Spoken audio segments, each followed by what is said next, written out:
Hey, welcome back. Or welcome if this is your very first time here. Get comfortable. If you are in bed already, pull the blanket up a little, let your shoulders drop, let the pillow take the weight of your head. If you are on the couch, stretch out, find the angle that lets your body soften. If you are somewhere else entirely, in a chair, in the dark, on the floor, because sometimes that is what makes sense, just let yourself settle wherever you are.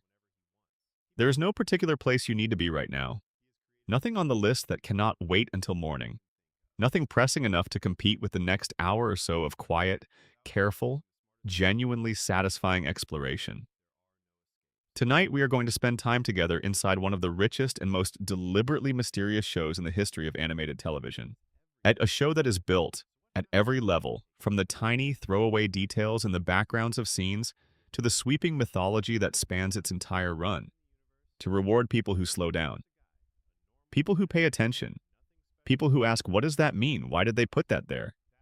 What is the show trying to say underneath what the show is appearing to say? Rick and Morty. But not the loud version of it.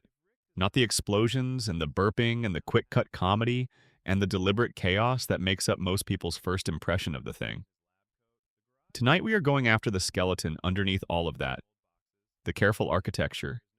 The quietly devastating implications. The theories.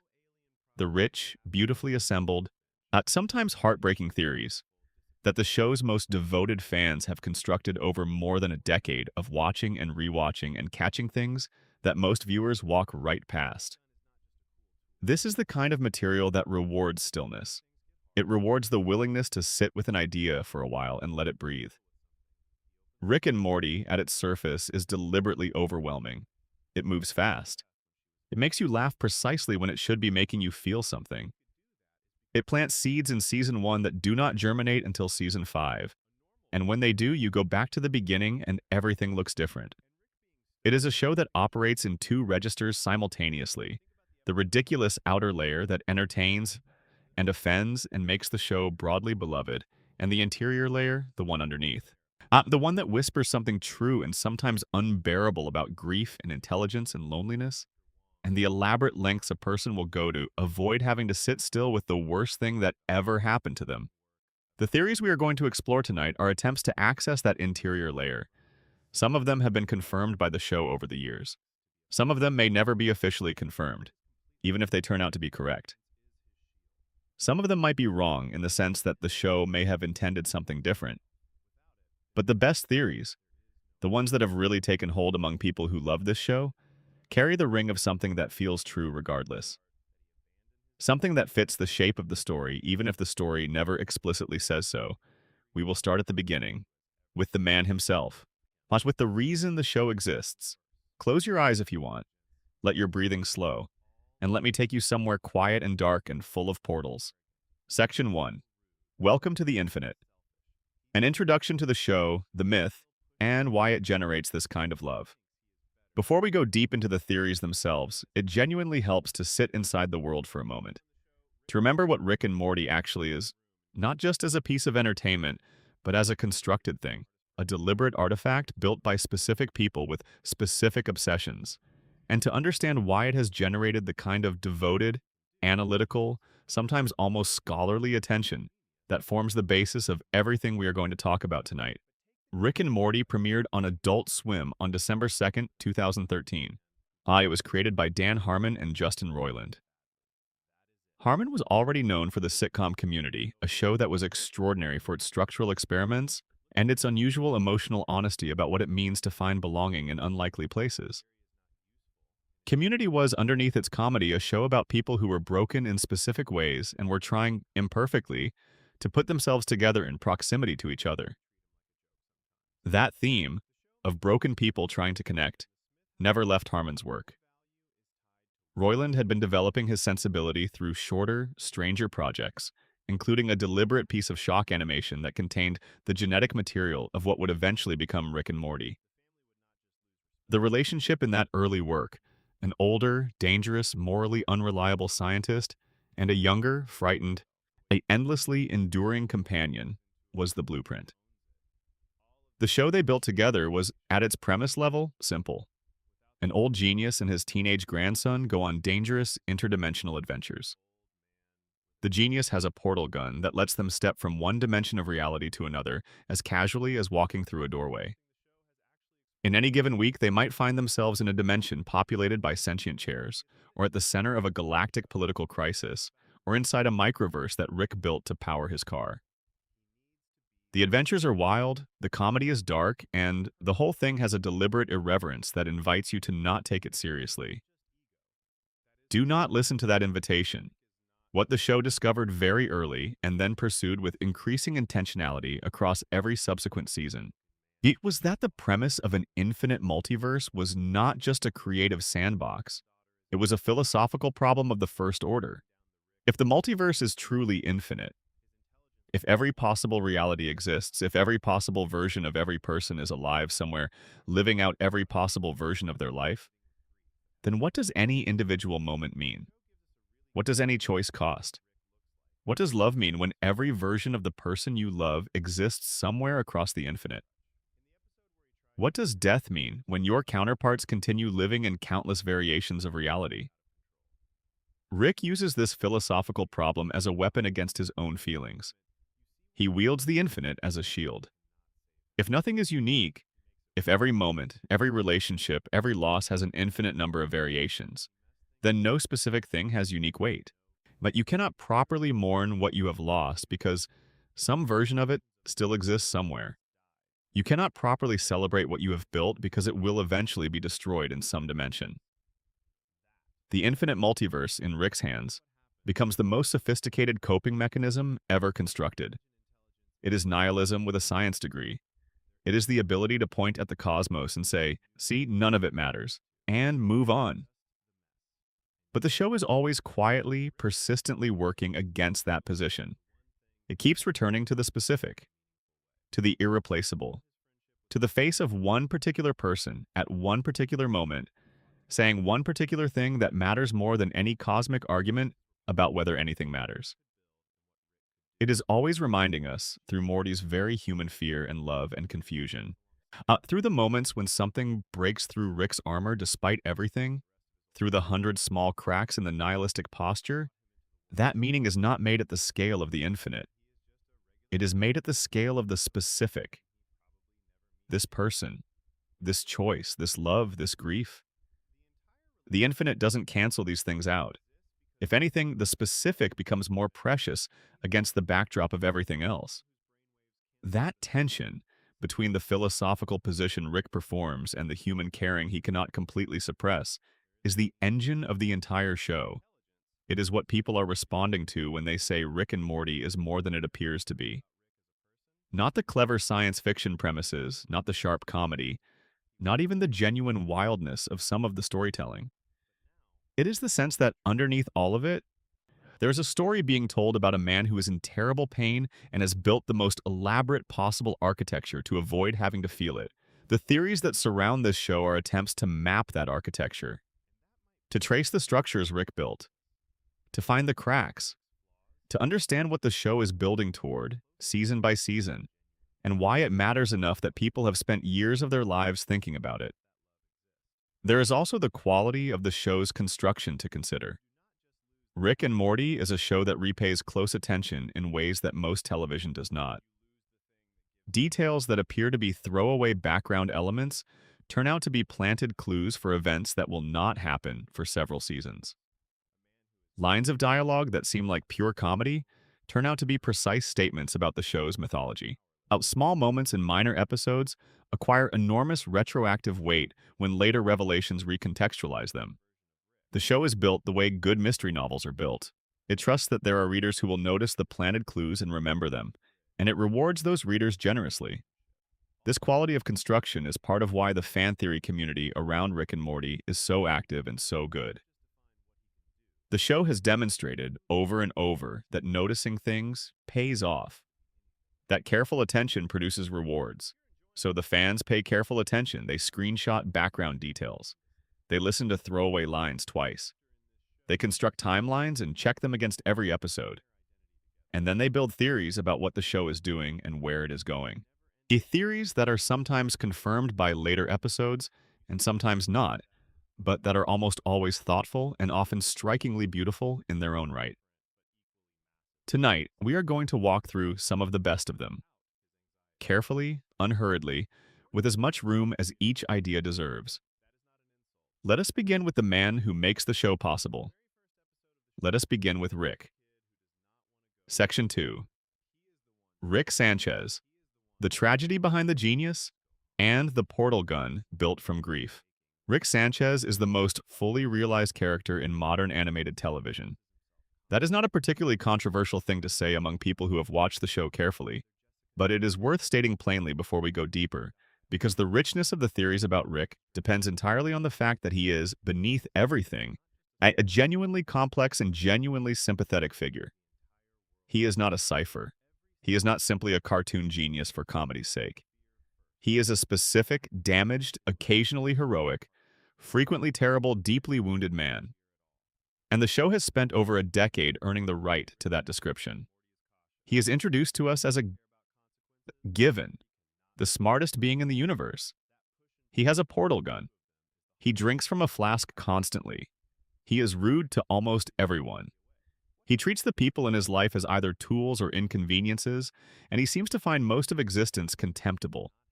He navigates the multiverse with the casual expertise of someone who has seen everything and been bored by most of it. The show does not initially explain where this version of Rick came from. It drops hints.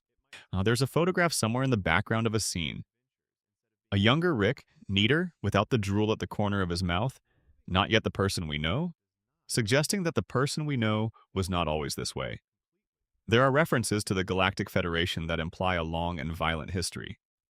There is the name Bird Person, spoken with the specific gravity of someone who carries shared history. And there's the strange question of how Rick could have memories of Beth as a child if he disappeared from her life when she was young and only returned when she was an adult. Those threads were all left loose on purpose. The show had a destination.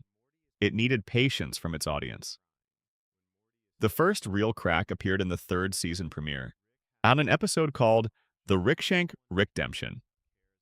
Rick is imprisoned by the Galactic Federation, and a Federation agent named Cornelius Daniel is sent into Rick's mind using a memory-reading device.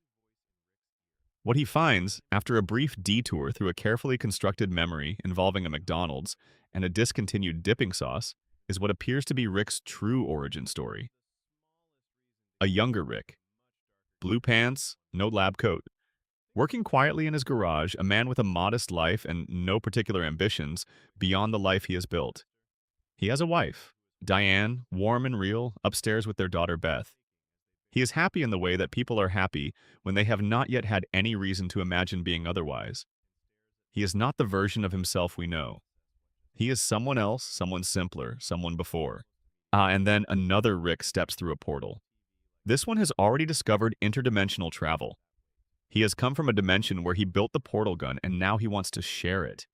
He wants this younger, simpler version of himself to come with him, to leave behind the garage and the wife and the daughter and see the multiverse, to become something larger than a man in a suburban house. The younger Rick says no. He says he is happy. He says he has Diane and Beth and does not want what this other version of himself is offering. He turns down the most extraordinary invitation in the history of the universe, and he does it easily, without regret, because he is, in that moment, genuinely at peace. The other Rick leaves, and then seconds later, a portal opens in the garage. Something comes through it, a bomb. The explosion takes Diane and Beth.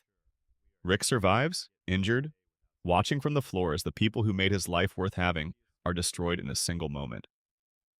In grief, in a state of loss that the show will spend years unpacking, he eventually decides to finish the mathematics on his own. He invents the portal gun. Not because someone gave him the formula, not because he learned from another Rick. He reinvents interdimensional travel independently, driven by nothing but grief and the need to find the person responsible and make them pay. At the end of this memory sequence, the older Rick, our Rick, tells the Federation agent with a practiced smile that the whole thing was a totally fabricated origin story. He says he made up the memory to trick Daniel into uploading a virus. He says it was all constructed, all designed, all pretend. He says the 3 lines of math that Daniel observed were not the portal formula, but a piece of weaponized code. The show let that stand for 2 more seasons. Every time the question of Rick's origin came up in interviews or press materials, it was deflected. Every time fans asked whether the memory was real, the answer was carefully ambiguous. The show seemed to be training its audience to apply Rick's own skepticism to everything, including his own claimed history. Then the 5th season premiere arrived. A character named Mr. Nimbus, a Sea King, dramatic and ridiculous, and one of the show's most unexpected comic creations, mentioned the name Diane in casual conversation, as though it were simply established fact about Rick's history. Rick's response was not casual. His response was immediate, furious, and distinctly uncomfortable for someone who has just told us the whole thing was fiction. He snapped at Nimbus for establishing canonical backstory. He was not calm. He was not performing another layer of deflection. He was genuinely rattled. That reaction told us something the fabricated origin story claim never could. You do not get angry at someone for mentioning a thing that does not exist. You get angry when something real is touched, unexpectedly, in front of people you did not want touching it. The 5th season finale completed the picture. Rick Mirai Jack confirmed that the origin story was, in its essential elements, true. There was a Diane. There was a young Rick who loved her. There was a bomb through a portal. And in the aftermath of that loss, a man built the most powerful navigation device in the history of the multiverse, driven entirely by grief and the specific kind of genius that refuses to stay broken when it has somewhere to go. His designation is Rick C137. This refers to his home dimension, Dimension C137. The universe he was born in, the universe where he lost everything. And here is the most important detail. He is the only Rick across the entire multiverse who invented the portal gun independently. Every other Rick has their portal gun technology through other means. It was given to them or shared with them or copied from a Rick who already had it. Only C-137 worked it out from scratch, alone, in the aftermath of the worst night of his life. No other Rick had sufficient motivation to do that. No other Rick lost enough, in the right way, at the right time, to develop the desperate mathematical focus that produced independent portal technology. This makes Rick C-137 unique in the multiverse in a way that goes far deeper than personality or temperament. He is the only Rick whose genius was forged in loss rather than gifted through connection. Every other Rick's portal gun is, in some sense, borrowed power. His was paid for. The architect of his loss is called Rick Prime. The reveal of Rick Prime's existence, spread across multiple seasons, fully clarified in seasons 6 and 7, reframes the entire mythology of the show. Rick Prime is a Rick who chose the multiverse over everything, over family and love and the small human life from the very beginning. He was never grounded by attachment. He built himself into something magnificent and completely hollow. He represents what Rick C-137 could have become if the bomb had not been thrown. If he had accepted Prime's original offer, if he had left Diane and Beth behind willingly. When Prime visited Rick C-137 with his offer and found someone who was genuinely happy without what he was offering, something in him could not tolerate it. Some theories suggest this was straightforward dominance. A Rick who had chosen the infinite could not accept that another version of himself was satisfied with something small. Others suggest something darker, that Rick Prime was attempting, through destruction, to create a version of himself willing to follow him. That the bomb was not purely sadism, but was, in some deeply pathological way, a forced invitation. By taking away the thing that made Rick C-137 comfortable where he was, Prime forced him into the multiverse.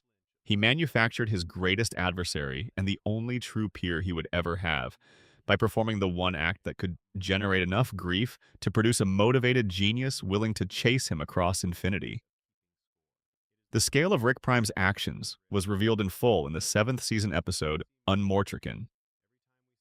The Omega device, a weapon of his own invention, does not kill someone in one dimension while leaving alternate versions of them alive elsewhere. It erases a person from every dimension simultaneously. Every version of that individual removed from all of reality at once, leaving behind only absence. Rick Prime used this device on Diane. He did not just kill her once. He used the Omega device on her across the entire multiverse. Every possible Diane Sanchez in every possible dimension. E is gone because of him. This is why we never see alternate Dianes in Rick and Morty. Every other major character has counterparts scattered throughout the multiverse. Alternate Beths appear. Alternate Summers and Jerrys and Mortis by the hundreds. But Diane is simply absent everywhere in every dimension the show has ever visited or referenced. The show planted this absence for years before explaining it, and the explanation, when it came, was one of the most devastating retroactive revelations in the show's history. A detail that had been hiding in plain sight, shaped like nothing at all, the shape of a void, was when Rick C-137 finally tracks down Rick Prime and beats him to death. A scene that is visceral and barely controlled, and entirely lacking the catharsis you might expect it to have. The aftermath is exactly what these things tend to be. He got what he wanted. He spent decades, possibly longer, pursuing this specific moment. And when it arrived, the grief was still there. The absence was still there. He had removed the cause from the universe, but could not remove the wound from himself. Rick Prime's last words to him are a taunt. That Rick has become exactly like him. That the hunt made him into the thing he was hunting. That the portal gun built from grief produced a man, indistinguishable by the end, from the man who created that grief. That is the foundation of every meaningful theory about Rick Sanchez. He is a man who lost the most important things in his life, who built something extraordinary out of that loss, and who has spent every moment since trying to stay far enough ahead of what he lost that it cannot catch him. The portal gun is not just a device, it is the most elaborate avoidance mechanism in the history of the multiverse. Every portal Rick opens and steps through, rather than sitting still and facing what he feels, is an act of running. Every adventure is a distraction. Every impossible situation that demands his genius is a place to put the attention that would otherwise be forced to sit with Diane's absence. Understanding this does not make Rick sympathetic in an uncomplicated way. He has done genuinely terrible things, hurt real people, made selfish choices with enormous consequences. But it makes him comprehensible. It makes the show something other than a character study of a bad person. It makes it a story about what damage does to a person over time. About how grief, if it is never addressed, becomes the architecture of a life. About whether a person who has built their entire existence around motion can ever find a way to be still. That question is what every major theory about Rick Sanchez is ultimately circling. And now that we understand the wound, let us look at the cosmic structure he built to keep it manageable. Section 3. The Central Finite Curve. A wall around infinity built to protect one man's ego and one man's grief. There is a moment late in the 5th season finale of Rick and Morty that ranks among the most important scenes the show has ever produced. Not because of its action, though there is action, and not because of its revelations about plot mechanics, though it does reveal those. It is important because of what it says about the nature of the entire show, the entire premise, the entire mythology that has been building since episode 1. Evil Morty stands in front of Rick and explains, in clear and patient terms, what the central finite curve is. He describes it as a wall built around a section of the multiverse, specifically the section in which Rick is the smartest being alive. He describes how the Ricks built this wall, with Rick C-137's help, to separate the infinite number of dimensions where Rick's intelligence is paramount from the infinite number of dimensions where it is not. He describes how Rick's portal gun, the green portaled version, the standard Rick issue, can only travel within this walled section. Every dimension Rick has ever visited, every adventure he has ever had, every piece of the multiverse he has ever pointed to and said, "See, this is what infinity looks like." All of it was within the curve. All of it was the curated part, the part designed to make sure that wherever Rick went, he would be the most important person there. Evil Morty calls it, with a contempt that is all the more devastating for being entirely accurate, a giant crib built around a giant baby who loves to play God. Then he uses the Citadel's technology to punch a hole in the wall and flies through it with a yellow portal gun. Yellow because it does not require the curve's restrictions to function, because it opens to dimensions that Rick's green gun has never been able to reach. And he leaves. The central finite curve is not just a piece of science fiction world building, though it is that. It is, in the language of the show, the most literal possible expression of Rick Sanchez's inner life. It is what his grief looks like when it is given the tools of a cosmological genius and left alone for decades to protect itself. Think about what the curve means for everything the show has told us. Rick has spent years using the infinite multiverse as a philosophical argument for meaninglessness. Everything happens somewhere, he says. Nothing is unique. Caring about specific things is a form of sentimentality that reality does not support. He has pointed at the infinite as evidence that the small human things, love, grief, the particular weight of a specific person, are ultimately cosmically insignificant. But the central finite curve reveals that the infinite Rick was pointing at was never infinite. It was a carefully bounded selection, a section of reality filtered to guarantee that wherever Rick pointed his portal gun, he would be the most powerful, most intelligent, most necessary being in the room. The philosophical argument he has been making about the meaninglessness of the specific was being made from within a constructed environment designed to make him feel exceptional. His nihilism was a gated community. The phrase central finite curve first appeared in the show in Season 1, Episode 10, in a line delivered by a member of the Council of Ricks to our Rick. Of all the Ricks in the central finite curve, you're the malcontent.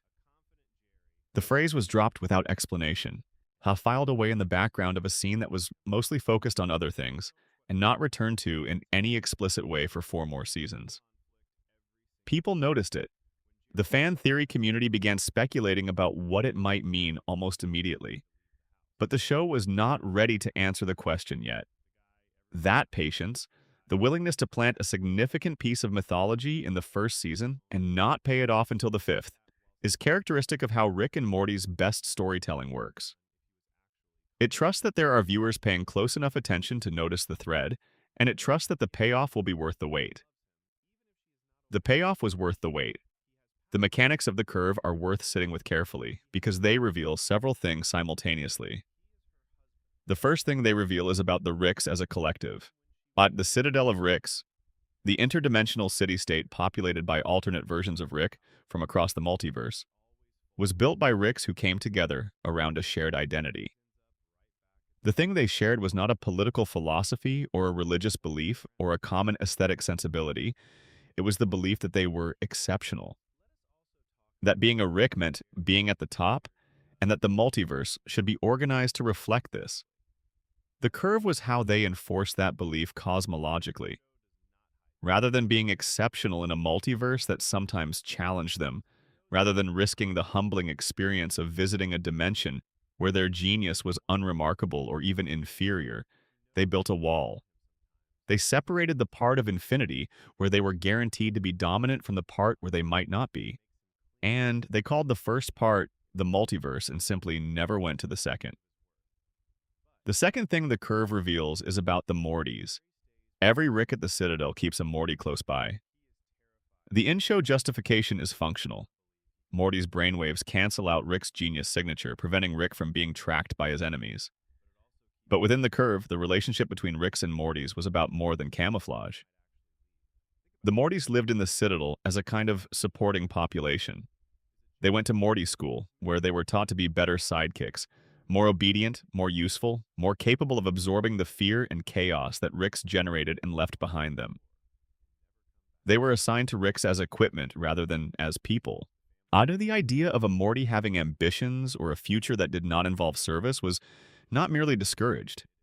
It was, within the architecture of the Citadel, essentially impossible. All of that was made possible by the arrogance the curve embedded into the fundamental reality of the Ricks world. The curve guaranteed that Ricks would always be the smartest.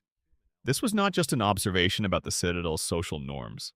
It was a cosmological fact, baked into the physics of where Rick's portal gun could go. And beings who have arranged the structure of reality to confirm their superiority tend not to develop a generous empathy for the beings they have arranged themselves above. The third thing the curve reveals, and this is perhaps the most painful one, is about Rick himself. He appears to have been the primary architect of the curve. Evil Morty has to scan Rick's brain to find the schematics for how to break through it, which strongly implies that Rick was the one who designed the machine that enforces it. He built the prison, and then he helped put everyone inside it. Why would he do this? The charitable theory, and it is supported by enough details in the show to be genuinely plausible, is that the curve began as a hunting tool. Rick C-137 spent decades searching for Rick Prime across an infinite multiverse. In a truly infinite search space, finding one specific individual is impossible. But if you filter the multiverse down to only those dimensions where Rick Sanchez exists and is the dominant intelligence, which is the subset of dimensions where Rick Prime could plausibly be hiding, the search space becomes bounded. Still vast, still practically overwhelming. But not infinitely vast. The curve may have started as a narrowing device, a way to make the hunt for Rick Prime theoretically completable. But tools become purposes. Once the other Ricks discovered that they could build a wall around the part of the multiverse that confirmed their greatness, the wall became the thing. And the original rationale was buried. The Ricks liked living inside a reality that guaranteed their dominance. They had no motivation to dismantle it. And Rick C-137, becoming increasingly isolated and depressed, and eventually abandoning the Citadel entirely, simply left it running. Left it imprisoning millions of people, most of them Mortys, inside a carefully maintained lie about the nature of reality. What the central finite curve ultimately represents, stripped of all its science fiction dressing, that is the way grief can metastasize into something much larger and much more damaging than the original wound. The thing built to pursue a purpose becomes the architecture of a new prison. The hunt becomes the walls. And by the time you are inside those walls long enough to become comfortable, you have forgotten what it felt like to be outside them. You have mistaken the garden for the world. Evil Morty, when he punched through those walls with his yellow portal gun, was not just escaping Rick. He was escaping the fundamental architecture of one man's coping mechanism. He was saying, with the force of an explosion and a calm that no one who was not Evil Morty could have maintained in that moment, I am done living inside the lie that this man built around his grief. That is one of the richest acts of character in the entire history of the show. And it was delivered by a character who speaks fewer lines per season than almost anyone else in the cast. Section 4. The Morty is a future Rick theory, the time loop that rewrites everything. There is a theory about Rick and Morty that is either the most elegant piece of fan analysis the show has ever inspired, or a beautiful knot of implications too intricate to fully untangle. Possibly both at once. It has been around nearly as long as the show itself. It surfaces regularly in the discussions that happen in the quieter corners of fan communities. The late-night threads and the long comment chains in the Discord servers are where people who love this show go to actually think about it. And it never quite goes away. So because the more carefully you look at the evidence the show has laid in, the more it seems like the writers are at least gesturing toward it, if not actively building toward a confirmation that will eventually land with enormous weight. The theory is this. Rick Sanchez is a grown-up version of Morty Smith. Morty will one day lose someone he loves, in a way that mirrors how Rick lost Diane, or perhaps in a way that mirrors exactly what happened to Rick, depending on which version of the theory you follow. He will build portal technology, fueled by grief and rage and a specific kind of genius that does not fully reveal itself until there is sufficient motivation to draw it out. He will eventually become the version of Rick that we follow. The cycle is a loop. It has already happened, in one form or another, apt to produce the Rick who exists at the beginning of the show. And it is happening again, right now, in every adventure they go on together. Each season bending Morty slightly further toward the shape of the man he will become. This theory began on Reddit, developed by a user named LukeMGH, and spread quickly and widely because the evidence it draws on is threaded through the series in ways that feel, the longer you sit with them, less like coincidence and more like design. The foundation of the theory is the brainwave mechanism, and it is more technically interesting than it first appears. The show establishes that Morty's brainwaves cancel out Rick's genius signature, that the frequency Morty's mind emits interferes with the frequency Rick's intelligence produces, while providing effective camouflage against enemies who would otherwise be able to track Rick across dimensions. The show implies this is because Morty's mind is the intellectual opposite of Rick's, Simple where Rick is complex, anxious where Rick is confident, ordinary where Rick is extraordinary. This intuitive explanation has a physical problem hiding inside it. For two wave signals to cancel each other out through clean destructive interference, they do not need to be conceptually opposite. They need to be at the same base frequency, displaced by exactly half a wavelength. Two completely different signals from different sources with different fundamental frequencies do not cancel each other cleanly. They produce chaotic, unpredictable interference patterns, not the clean suppression that the show describes. Only two signals from the same source, identical in their fundamental frequency but shifted in phase, cancel each other perfectly.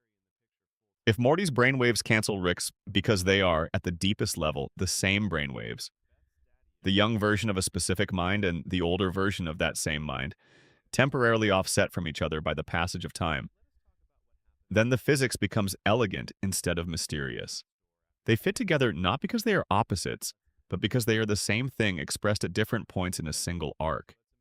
And this explains something else that the show has never directly addressed, but that quietly nags at anyone paying close enough attention. Why is it always a Morty? Across the infinite multiverse, in every dimension where a Rick exists and is moving through the world, needing camouflage, now the specific configuration is always a Rick with a Morty. Not a Rick with a random teenager whose brainwaves happen to work. Not a Rick with a different family member. Always specifically a Morty, always a grandson, always this particular relationship. If the mechanism were simply about finding a brain whose frequency happened to cancel Rick's, the infinite multiverse should produce endless variations on who fills that role. Instead, it is always the same. Always Rick and Morty. The theory answers this cleanly. It is always the same because they are always the same person. The relationship exists with such consistency across every version of the multiverse because it is not a coincidence. It is a temporal identity. You find a Rick, you find a Morty, because Morty is that Rick's past self. Now, the pairing is preserved not by chance, but by the fundamental architecture of who they each are. Now consider what this means when you look at the direction of Morty's change across the seasons.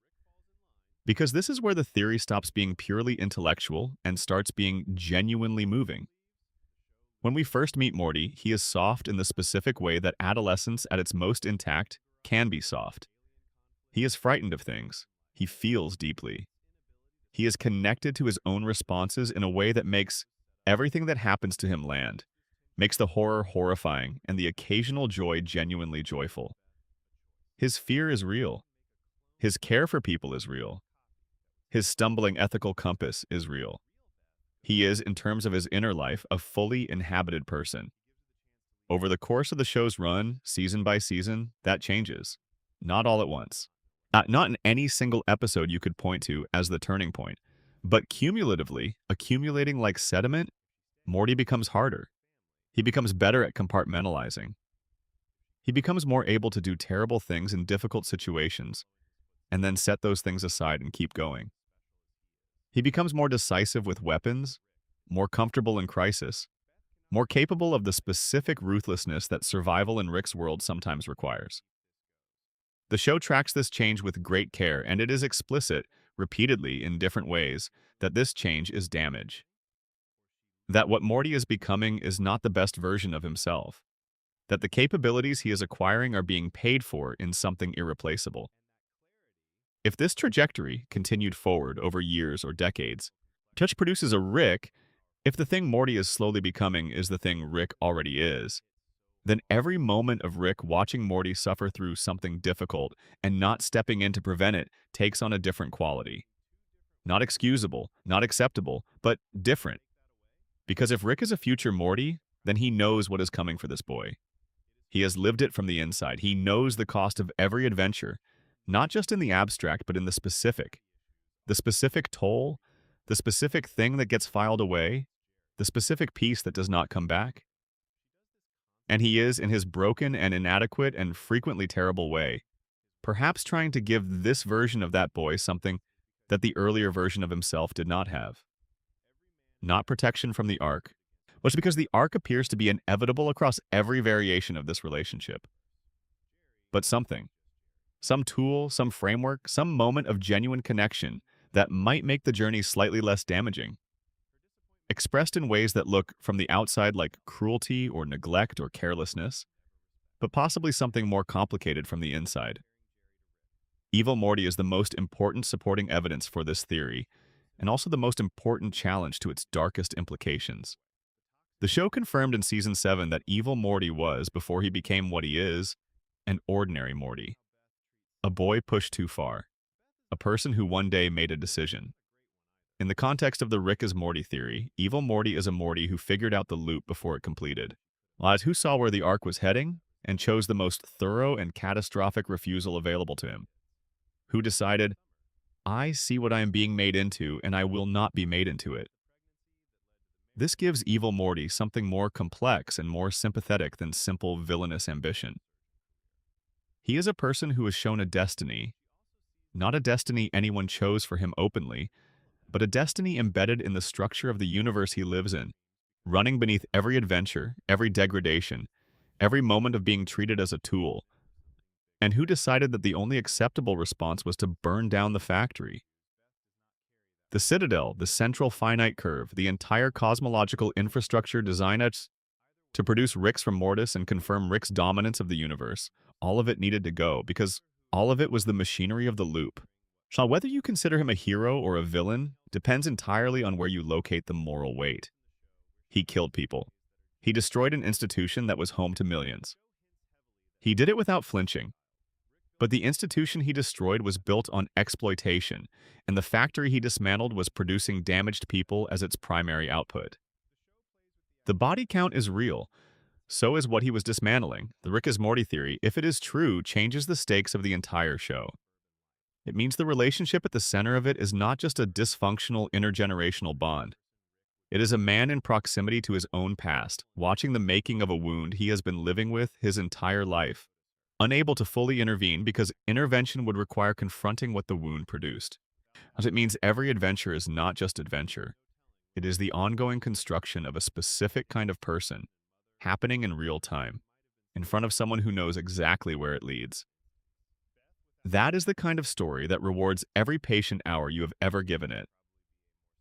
Section 5. Evil Morty. Patience, refusal, and the most dangerous person who has ever lived. It is genuinely hard to think of another character in animated television, Amada, or in television broadly, who has done more with less screen time. Evil Morty appears across 7 seasons of the show in 4 episodes. He speaks relatively few lines of dialogue across those appearances. He never delivers a long speech about his worldview or his motivations. He never explains himself at length or asks anyone to understand him. That he barely interacts with other characters beyond what is strictly necessary for the step of his plan that is currently being executed. And yet he is, without serious debate among the people who love the show most deeply, one of the most compelling presences in the entire story. The reason for this is that every single one of his appearances adds something fundamental to our understanding of who he is. He is not a character who is gradually unpacked through exposition. He is a character revealed entirely through action, through the specific, deliberate, unhurried things he does, and the precise, controlled manner in which he does them. And each action reshapes the picture of everything that came before. He appears for the first time at the end of Season 1, Episode 10, in a moment that most first-time viewers miss entirely. The episode, close Rick counters of the Rick kind, resolves with the apparent villain, a rogue Rick running a torture operation, being exposed, and the captured Mortis being freed. In the crowd of rescued Mortis, completely unremarkable, watching everything from behind, is a boy with an eye patch. He is calm in a way that is categorically different from every other Morty in the scene. No panic, no visible relief, no trembling, just quiet, patient observation. The camera holds on him for a moment, briefly, almost incidentally. Under the eye patch is a small device, sophisticated, hidden. The implication, for the viewer paying close enough attention to pause on it, the rogue Rick was not the one who designed and ran this operation. This Morty was. He conceived it, built it, operated it, and when it was dismantled around him, simply walked into the crowd of rescued Mortys and left. He had already taken the first step of a plan that would take years to complete. He was operating long-term. He was patient in a way that no other Morty, before or since, has demonstrated. 3 seasons later, in the Ricklantis mix-up, he appears in a gray suit, running for president of the Citadel of Ricks. The Ricks who run that institution find this genuinely amusing. A Morty in a presidential race is so far outside the model of how the Citadel works that they cannot even generate real hostility toward it. It just seems like a stunt, maybe a performance art piece, certainly nothing that requires them to take action. They laugh. They dismiss it at parties. They do not change anything about what they are doing, because why would they? He wins in a landslide. Because while the Ricks were laughing, he had been doing what the Ricks were not. He had been paying attention to the enormous Morty population that lived at the bottom of the Citadel's hierarchy. The Mortys who went to Morty school to learn to be better sidekicks. The Mortys who worked in the Citadel's factories and service sectors. The Mortys who had lived their entire lives being told, implicitly and explicitly, that their role was to serve. He spoke to them honestly. He told them that their situation was not natural and not inevitable and not the way things had to be. He did not lie to them or manipulate them with empty promises. He gave them the analysis and let them make their own choice. They chose him, overwhelmingly, because he was the first person who had ever treated them like people capable of making a choice.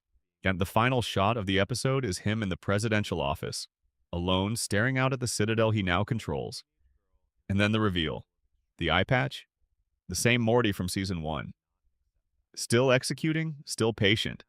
The Ricks who laughed are now reporting to him, but his goal was never to lead the Citadel.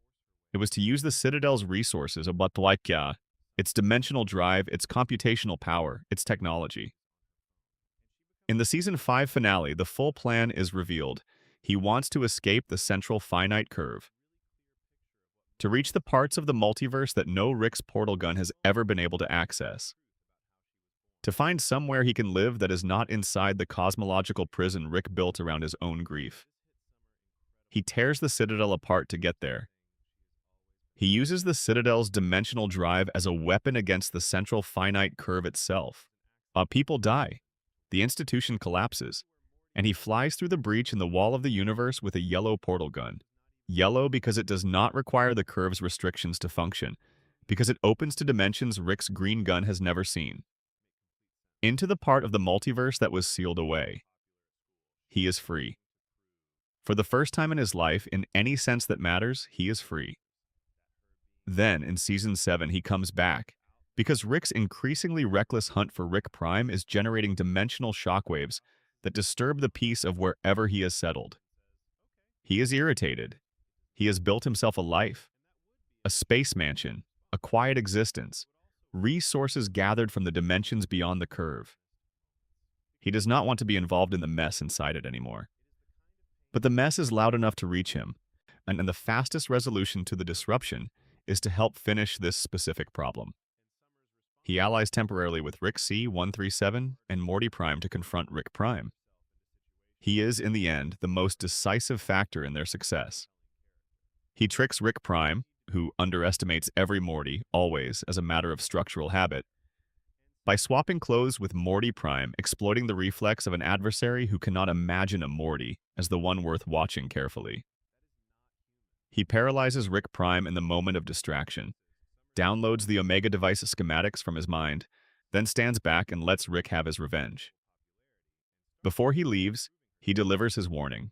He now has the knowledge to build the Omega device. He is choosing not to use it. But if Rick or Morty come after him, he will reconsider. But he has everything he needs to erase every Rick from every dimension, and the only reason he is not doing so right now is that it would cause him more inconvenience than simply returning to his life. Then he leaves. Back to the quiet. Back to the freedom.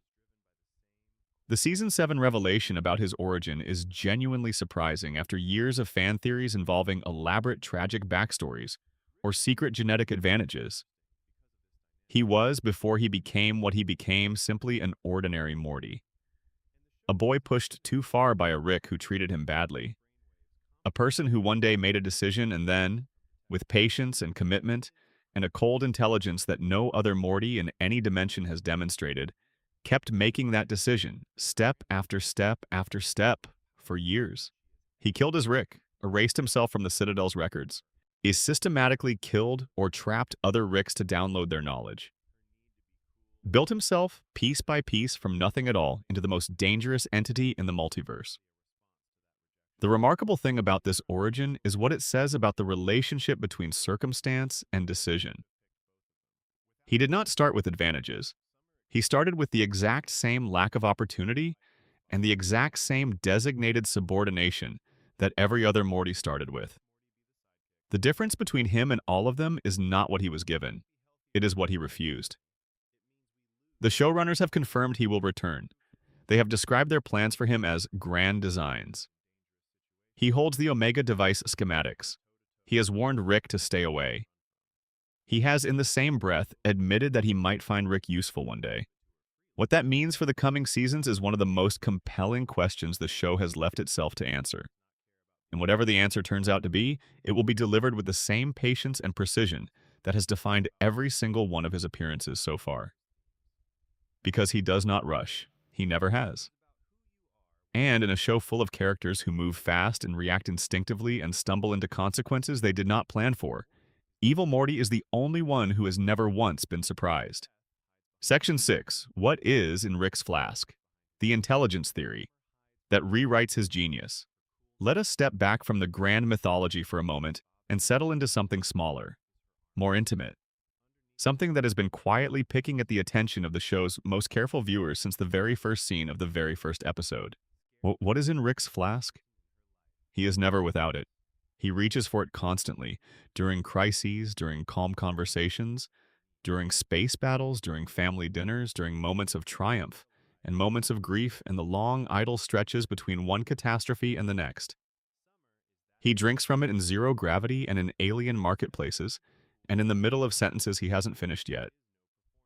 The drinking is so omnipresent, so built into the texture of every scene, that most viewers process it purely as character shorthand. He is an alcoholic. He self-medicates. This is one of his visible flaws, part of the pattern of avoidance and self-destruction that the show charts carefully across its run. That reading is not wrong.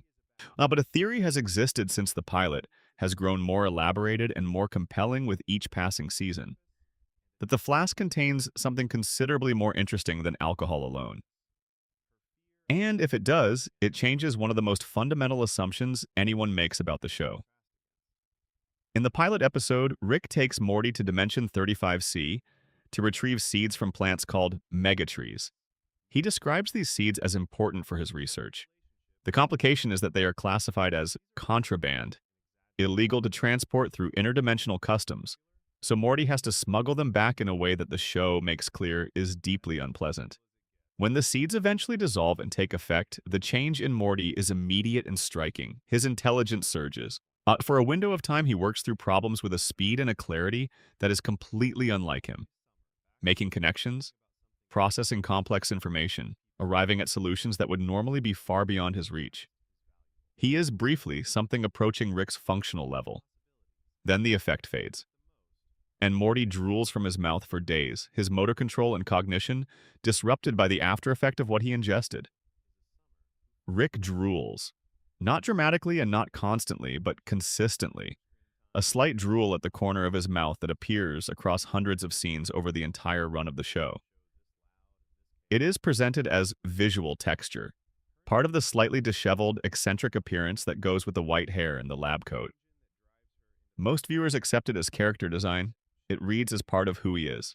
The theory is that it is a symptom, that Rick has been consuming some form of mega seed extract continuously for years, possibly for decades, and that the low-grade drooling is the mild, managed version of the side effect that hits Morty dramatically when he gets a full dose all at once. That what the flask contains is not just alcohol, or not only alcohol, but some kind of processed megaseed substance that Rick has refined into a form he can ingest continuously in small doses, enough to maintain the intelligence-enhancing effect without triggering the full cognitive disruption. The way a person who has built up tolerance to a substance responds differently to a given quantity than someone encountering it for the first time.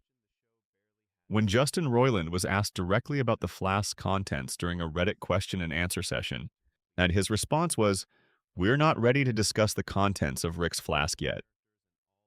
This is a very particular kind of non-answer. It is not a dismissal. That's not where the story is going.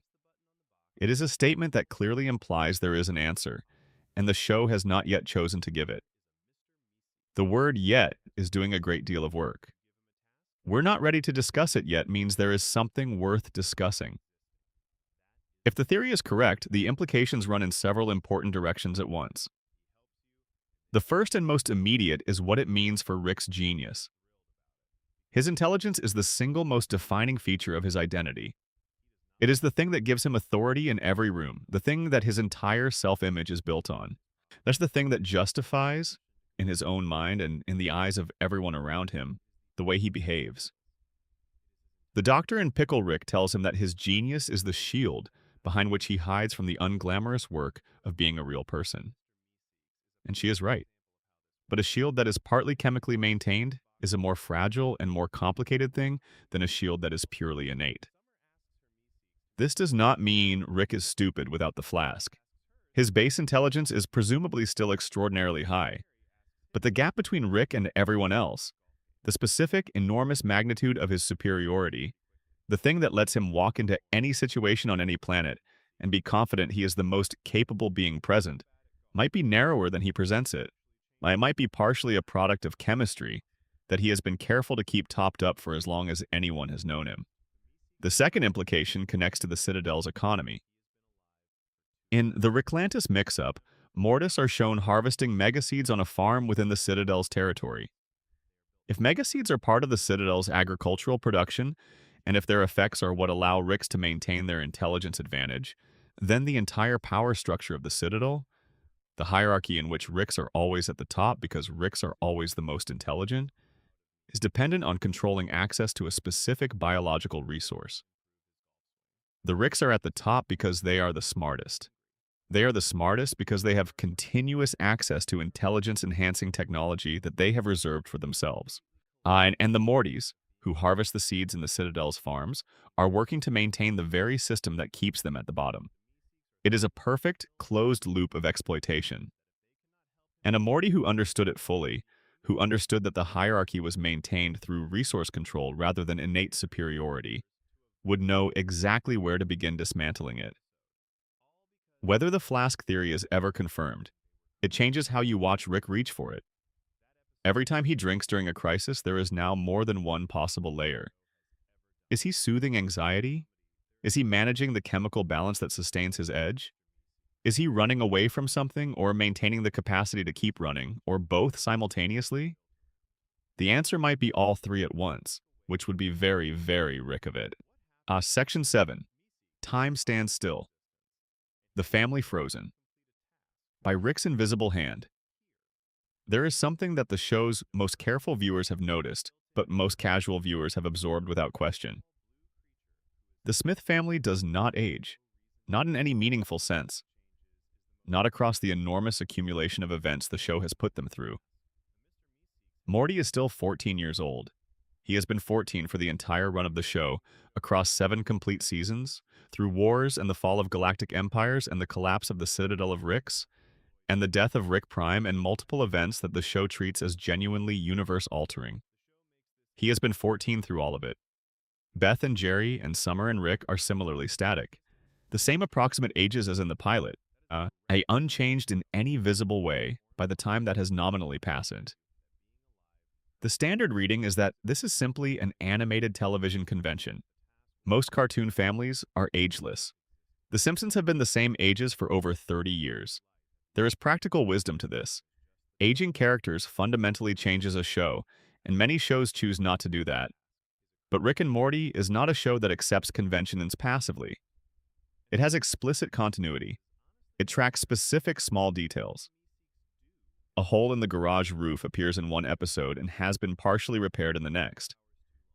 It has serialized storylines that build across multiple seasons. It is a show whose creators have gone out of their way to make it feel like a real, internally consistent world. So the question is legitimate. Why isn't anyone aging? Now, the theory is that it is not a convention. It is canon. Rick is deliberately using time manipulation technology the show has already confirmed he possesses and has already deployed, to keep the family at specific ages.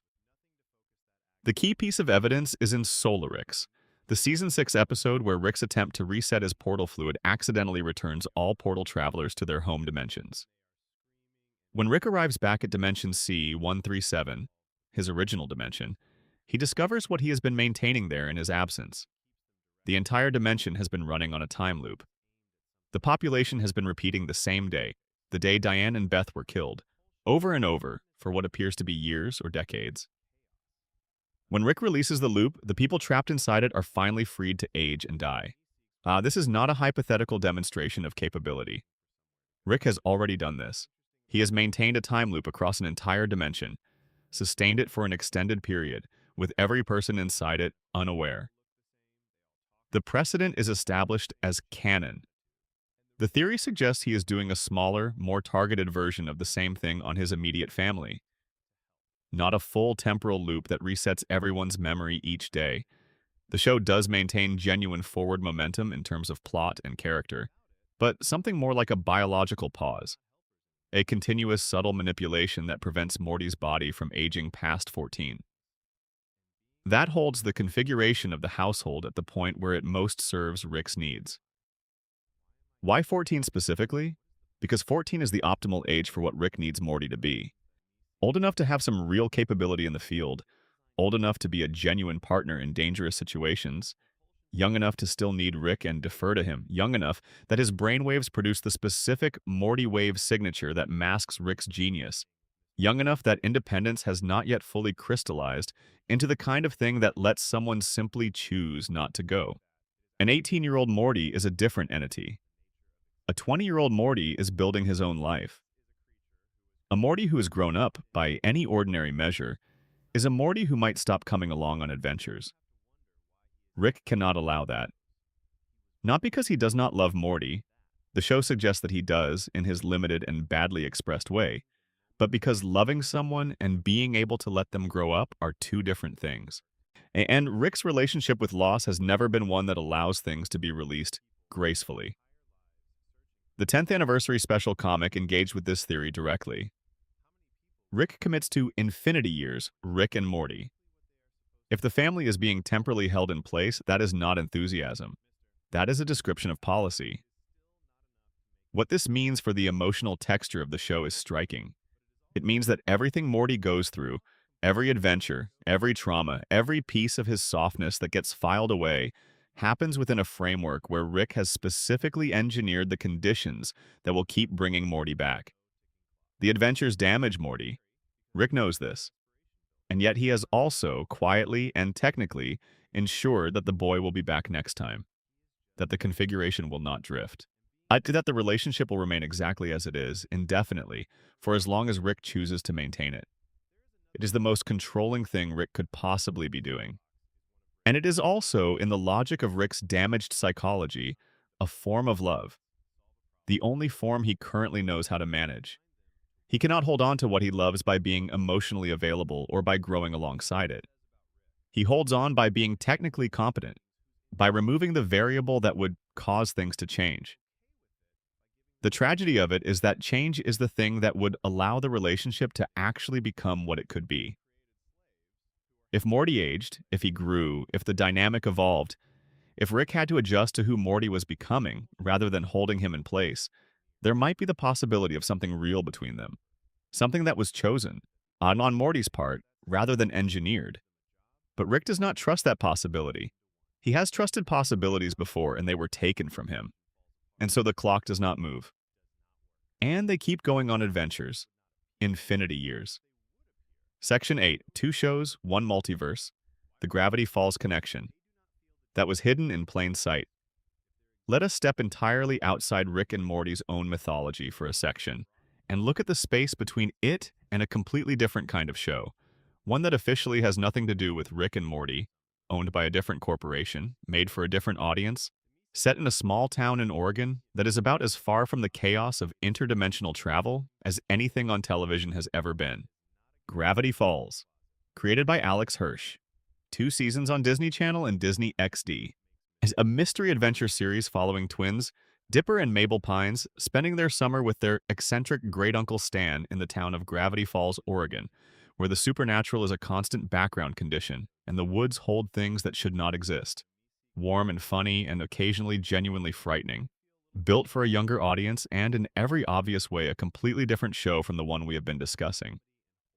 And yet the theory that these two shows share a multiverse is supported by more concrete, deliberate, documented evidence than almost any other fan theory in either show's history. Not because of coincidence or overinterpretation, because the creators left messages for each other. Justin Roiland and Alex Hirsch became friends before either of them had the platforms they would eventually develop. They were young animators with big, strange ideas working in adjacent offices at Disney Channel. They talked about their dream shows, they encouraged each other. And when both of those dream shows, improbably against all odds, actually got made and got audiences, they decided to do something they had been planning for years. Alex Hirsch described it in an interview with Entertainment Weekly. He and Roiland, he said, had started putting Easter eggs in each other's shows that connected them. Their motivation, as he framed it, was primarily to freak people out and blow their minds. He acknowledged that the impression this created, of a grand, deliberate, shared universe, was perhaps more the product of audience imagination than of any formally coordinated storytelling. But he did not deny that the Easter eggs were intentional, or that the patterns were real. The most famous example is clean and unambiguous. In Gravity Falls Season 2 episode Society of the Blind Eye, which aired in October 2014, Grunkle Stan loses 3 objects into an interdimensional portal: a mug with a question mark on it, a pen, and a notepad. They disappear through the portal and are gone. Earlier that same year, in the Rick and Morty episode Close Rick Counters of the Rick Kind, which aired before the Gravity Falls episode, Rick is fleeing from a group of alternate Ricks by rapidly opening portals to different dimensions to lose his pursuers. From one of those portals, 3 objects fly out: a mug with a question mark, a pen, and a notepad. The same 3 objects. Both creators planned this. The objects travel between universes.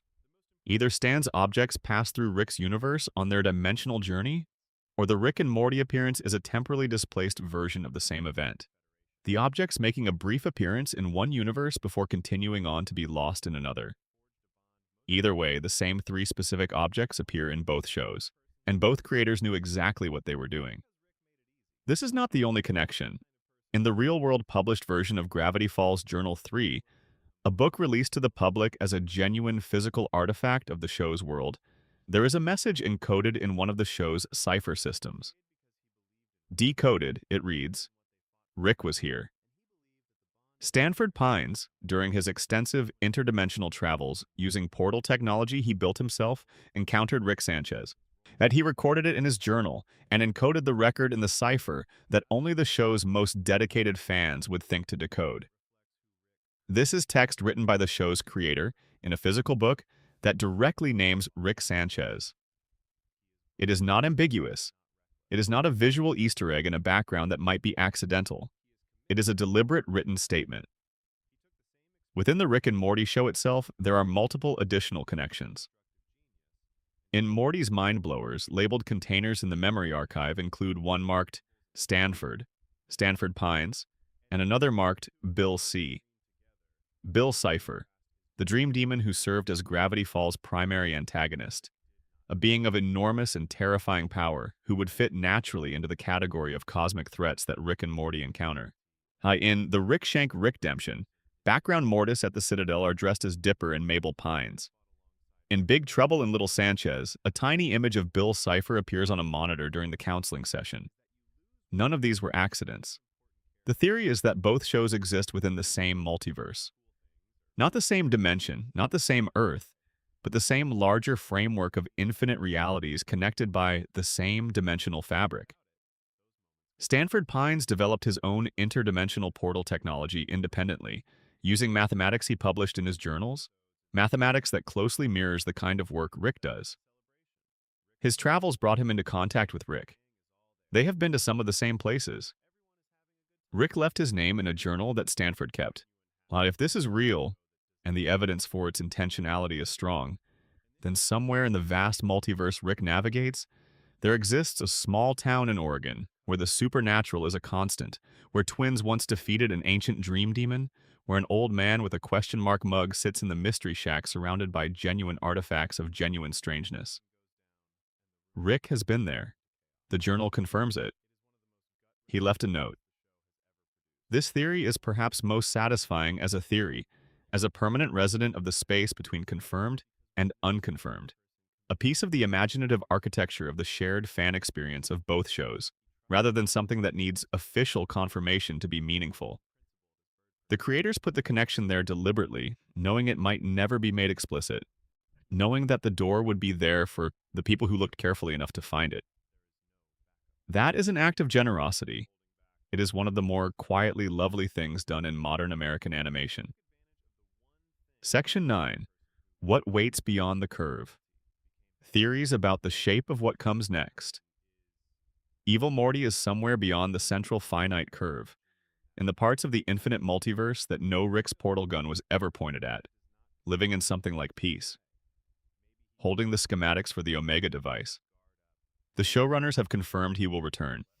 They have described their plans as grand designs. What does the future of the show's mythology look like from here? The most powerful theory about where the story is going involves the Omega device and the question of whether the technology that erased Diane from every dimension might also be the key to getting her back. This requires a step of reasoning the show has not explicitly taken, but that fits within its established physics. The Omega device erases a person from every dimension simultaneously. The person ceases to exist across all of reality. This is presented as permanent, irreversible, the ultimate loss, the one thing that even Rick's genius cannot address, because the problem is not that Diane died in one place while living in others. She was removed entirely. But the show's universe does not actually have a mechanism for pure annihilation. Matter and energy and consciousness in Rick's world can be transformed, displaced, transferred, stored, relocated across dimensional barriers. But the show has never established that they can simply cease to exist. Rick has transferred his consciousness between bodies. Rick has been reduced to a pickle and remained conscious. The show's physics tends toward conservation rather than destruction. Things change form, change location, change state. They do not vanish. If the Omega device does not destroy Diane so much as displace her, removes her from the dimensional framework that Rick can access, sends her somewhere that no standard portal gun can reach, then the knowledge of how the device works would also be, in some sense, a map to where she went. A description of the destination. Rick has refused, across multiple seasons, the option of visiting dimensions where alternate versions of Diane survived. And he explains this refusal with consistency. It would not be her. A copy of the specific, irreplaceable person he lost is not the same as the person. He does not want a substitute. He wants what was taken. This refusal makes a new kind of sense if Rick knows, at some level, that there is a better version of the solution available than simply finding a close copy. If he knows, perhaps through his understanding of the Omega device's mechanics, built during the period when he helped construct the Citadel's technology, that removal from all dimensions is not the same as destruction. Then seeking a living alternate Diane would be giving up on the real possibility of getting the actual one back. He refuses the lesser solution because he has not yet found the real one. He has been waiting without knowing exactly what he was waiting for, fought for the version of the answer that actually addresses the problem. Evil Morty has the Omega device schematics. He warned Rick not to come after him. He has the deterrent capability to end all Ricks if provoked. And he has, in the same breath, told Rick that he might find him useful one day. The setup for a confrontation, or a negotiation, which would be far more interesting, between Rick's need and Evil Morty's warning is one of the most dramatically rich things the show has left itself. Two characters who understand each other deeply, who have no trust between them, but enormous mutual respect, who each hold something the other needs. Evil Morty has the technology that might answer Rick's oldest grief. Rick has the capabilities that Evil Morty has already acknowledged he might find useful. And between them is a threat and a warning, and the kind of tense equilibrium that, in a well-told story, does not hold forever. There are also theories about the nature of the multiverse beyond the curve that are worth sitting with. Theories about what kinds of beings and civilizations exist in the dimensions, where Rick's dominance is not structurally guaranteed. We have spent 7 seasons watching Rick navigate a multiverse in which he is always the most important person in the room. We do not know what it looks like when that is not true. We do not know what Rick is without the guarantee. We do not know whether the exceptionalism is load-bearing for his personality, or whether there is a person underneath it who could handle being ordinary. Evil Morty has been out there. He has seen the unguaranteed multiverse, and it left him at peace rather than threatened. Whatever exists beyond the curve is apparently livable. Might even, for someone who is done needing to be the most powerful entity present, be better. Season 8 steps into this territory. The mythology is in its most genuinely open state since the beginning of the show. The Rick Prime arc is resolved, the curve has been breached. Evil Morty is beyond the walls. The question of what comes next is unanswered, in ways that are genuinely exciting rather than simply incomplete. The show has earned the right to go somewhere unexpected, and based on every indication from the people who make it, they intend to. Section 10. Rick knows he is a character.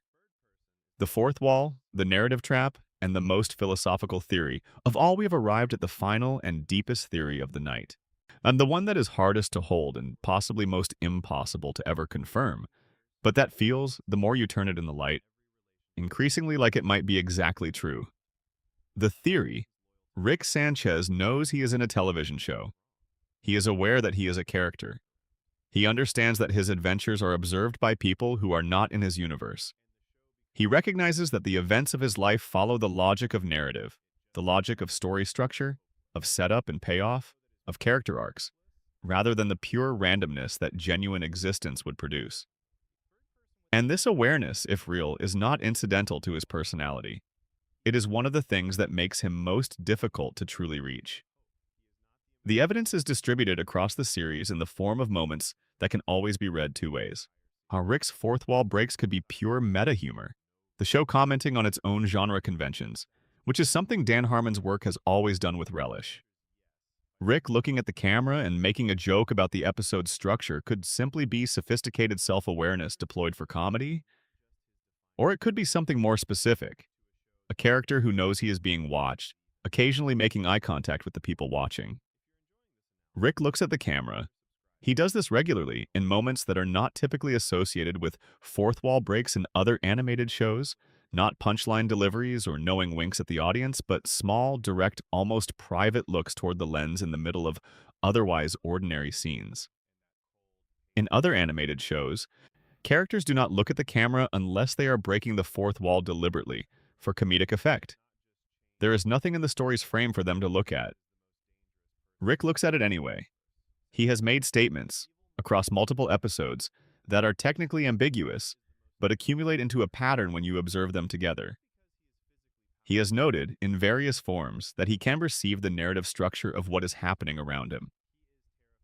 He has appeared to resist storyline directions that feel too conventionally satisfying, too clean, too neatly resolved, because clean and neatly resolved is not how reality works.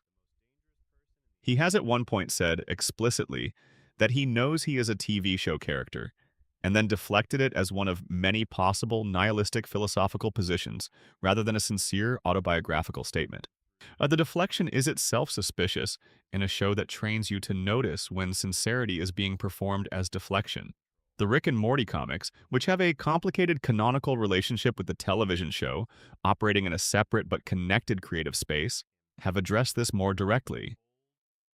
In one issue, Rick visits a dimension where his adventures are the subject of a successful television franchise. He discovers that in many dimensions, a version of himself is a fictional character whose life is entertainment for others. He processes this with something like equanimity. He still considers himself real. He still considers his choices meaningful, but he now knows within that story that he is simultaneously real and watched. Now, the show has also left a very specific artifact. The box on the shelf in Rick's lab labeled time travel stuff.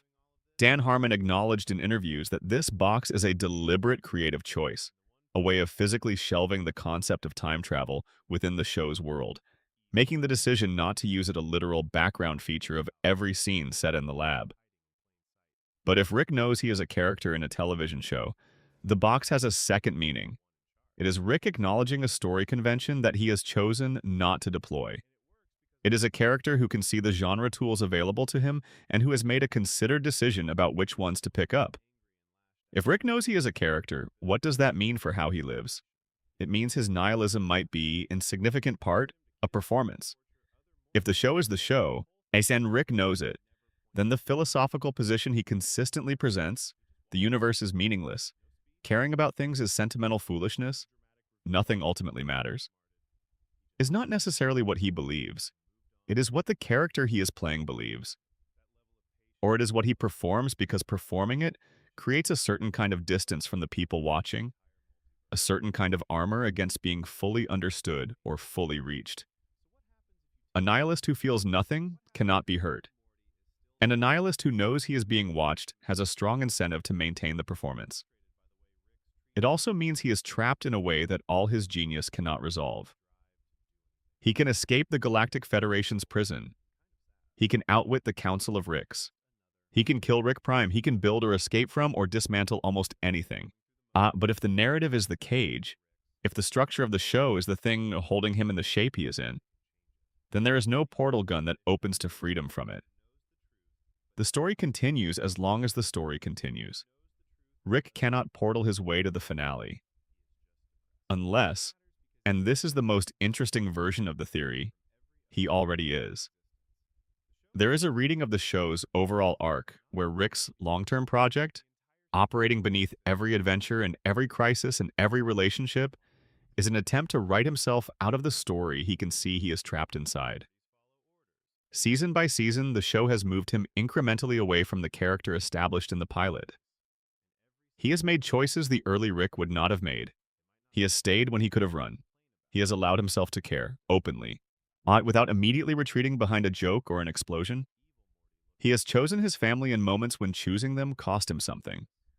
If Rick is working, consciously or through some half-seen intuition, to reshape himself into someone who does not need the endless running, then those choices are not just character development. They are the work. They are the specific labor of a person who can see the architecture of their own damage and is, imperfectly and with tremendous resistance, choosing to dismantle it piece by piece. The room that the show has been walking Rick toward, the metaphorical room where he would have to sit still with the truth of what happened to him and what he made of himself afterward, is getting closer. Every season, every choice, every moment where the armor slips and something genuine is visible underneath. But the deepest theory about Rick and Morty is not about portals or the multiverse or the Omega device or the central finite curve. It is about whether a person who built their entire existence around motion can choose finally to stop. Whether awareness of your own damage is sufficient to begin healing it. Whether the smartest person in the universe can find the courage to do the simplest and hardest thing. Sit in a room and let himself be known. Section 11. The space between the stars. Closing thoughts for the end of the night. Let the room settle around you now. We have traveled a long way tonight, through the backstory of a man whose genius was born from the worst night of his life, through the cosmological prison he built around his grief to keep himself feeling exceptional in a universe that might otherwise have challenged him, got through a time loop theory that reframes the relationship at the center of the entire show, as a man in proximity to his own past, watching the making of the wound he has been living with since before the show began. We spent time with Evil Morty, the most patient and precise character the show has ever produced, the one who understood the system most clearly and refused it most thoroughly, who built himself from nothing into something extraordinary through nothing but the quality and persistence of his refusal. We held a flask in our minds and wondered what was inside it, and what it would mean if the answer was more complicated than alcohol.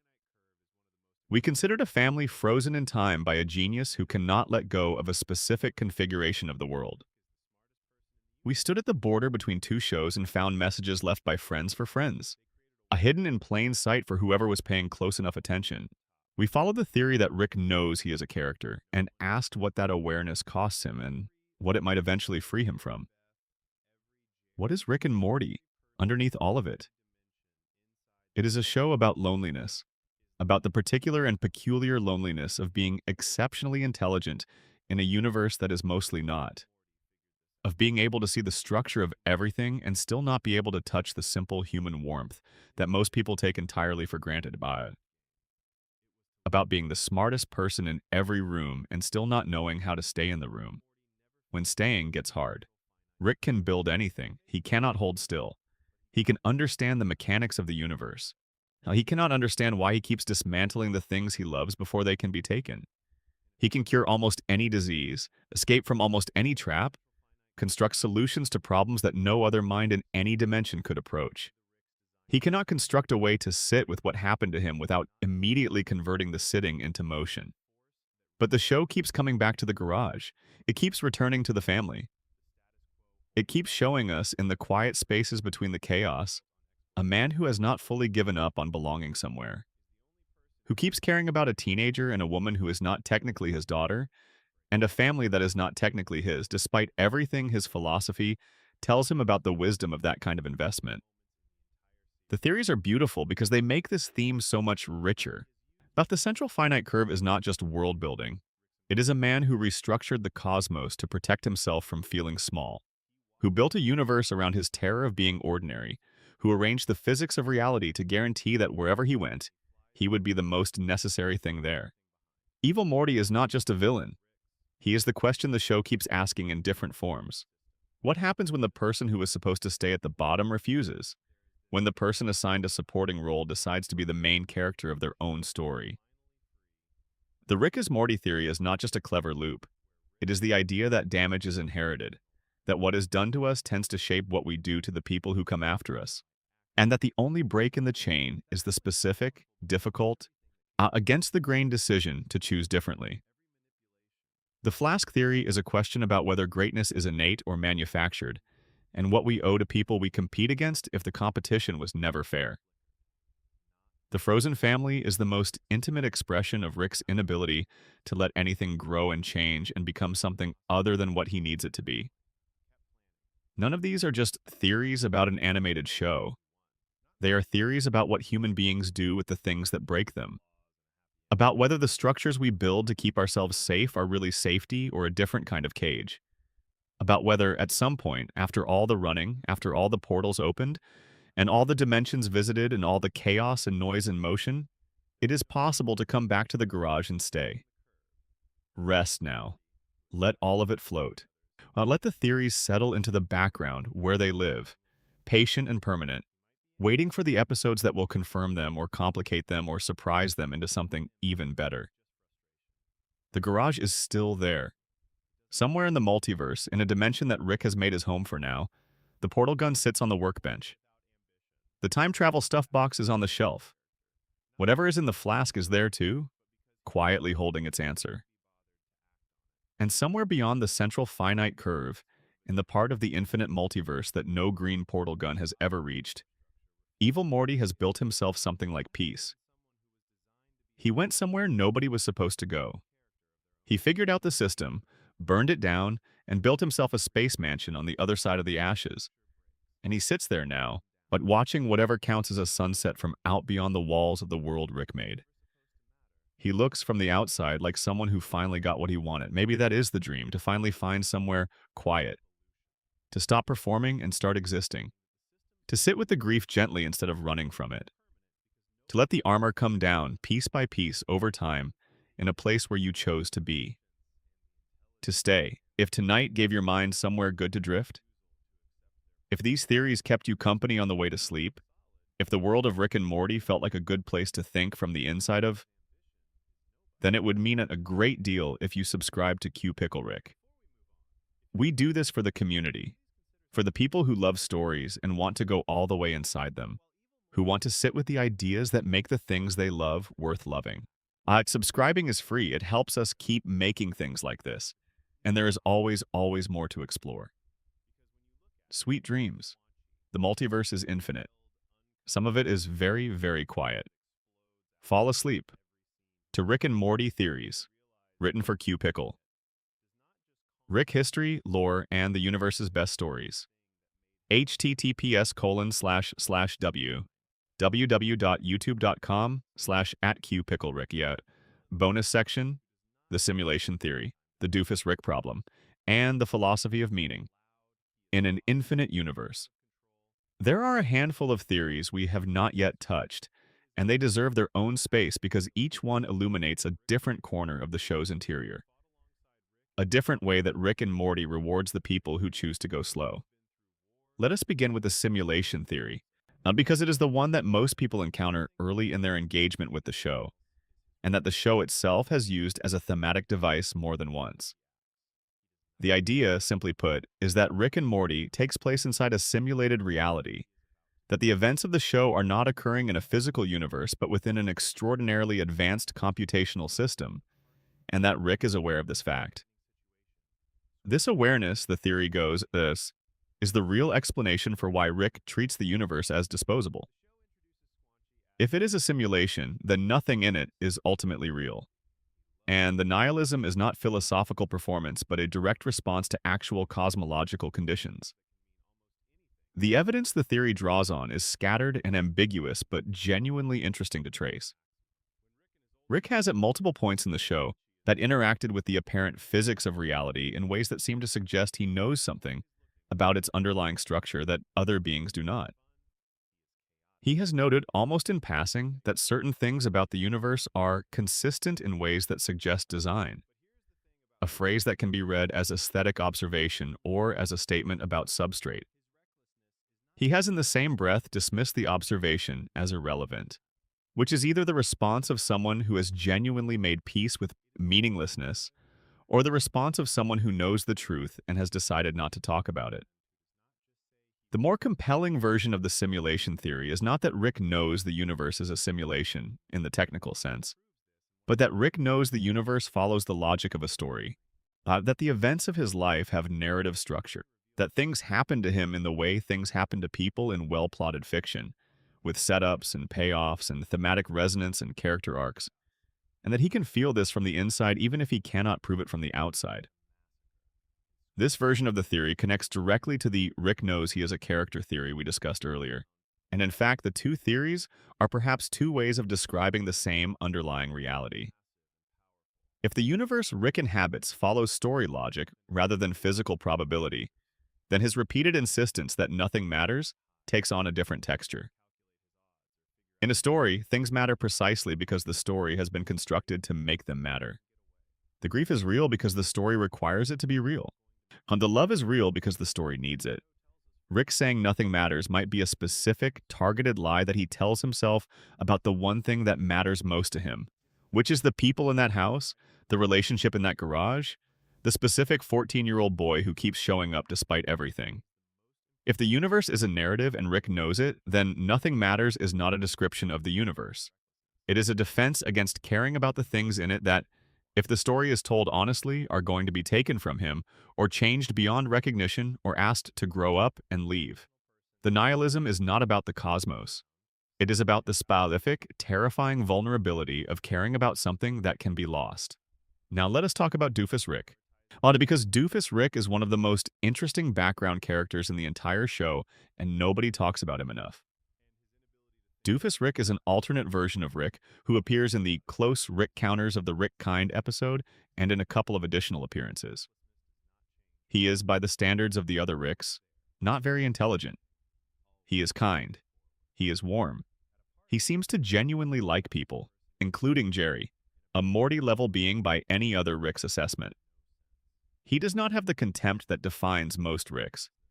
He does not have the arrogance. He is just a nice, somewhat less exceptional version of a person who, across most of the multiverse, is the most brilliant and least pleasant being alive. The fan theory about Doofus Rick is this. He is the most accurate picture we have of what Rick is like naturally, without the megaseeds, without the decades of trauma and loss and running, without the specific combination of grief and genius and self-destruction that produce the version of Rick we follow. Doofus Rick is what a Rick looks like when he did not lose Diane, when he did not spend decades hunting Rick Prime, when he did not build the central finite curve or command the Citadel or invent the portal gun in the aftermath of the worst night of his life. He is kinder, less brilliant, warmer, more present. This theory is quietly devastating when you sit with it because it suggests that everything that makes Rick exceptional, everything that makes him the smartest being in the universe, the most capable, the most dangerous, is also everything that is the product of his damage. His genius and his wound are not separate. They are the same thing. The portal gun was invented by grief. The intelligence was honed by decades of hunting. The capability was built piece by piece by a man running from loss who needed to be fast enough and smart enough to keep running indefinitely. Doofus Rick, who is slower and kinder and better at just being a person among people, is what the universe might have produced if none of that had happened. He is what Rick Sanchez looks like when the damage has not been done. And he is, objectively, a less remarkable figure, less capable, less impactful, less of a force in the cosmos. The show is asking, through this comparison, a question it never puts into explicit words. Is the cost of genius always this specific? Is every extraordinary capability paid for in some specific and irreplaceable form of loss? And if you could choose, if you could stand at the beginning of that life and make the choice before any of it happened, would you choose the portals and the universe and the infinite capacity for adventure and the specific crushing loneliness of being the smartest person everywhere you go? Or would you choose the garage and Diane and the small, specific, unremarkable life that was worth giving all of that up to preserve? The younger Rick chose the small life before the bomb came through the portal and took the choice away from him. He chose correctly. The tragedy is that the choosing was taken from him, and everything he built afterward was built in the shape of the loss of that choice. Now let us spend some time with a theory that involves the physical architecture of the show itself. Because it is one of the most structurally interesting pieces of fan analysis the show has generated, and it does not get nearly enough attention. The theory is about the opening credits sequence of Rick and Morty and what it might be telling us. In the opening credits of the show, there is a brief shot of Rick running through a portal and abandoning Morty on a hostile alien planet, leaving a young Morty behind as monsters approach, stepping through the portal without looking back. Most viewers process this as pure establishing characterization. Rick is dangerous, Rick does not always protect Morty, the adventures are genuinely threatening, and Rick's priorities are not always what they should be. But some fans have noted that the Rick in this sequence is wearing different clothes than our Rick. The Morty in this sequence looks slightly different in subtle ways. Older, younger, depending on who is analyzing it.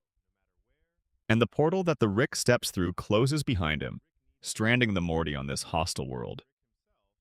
The theory is that this sequence is not symbolic or purely stylistic.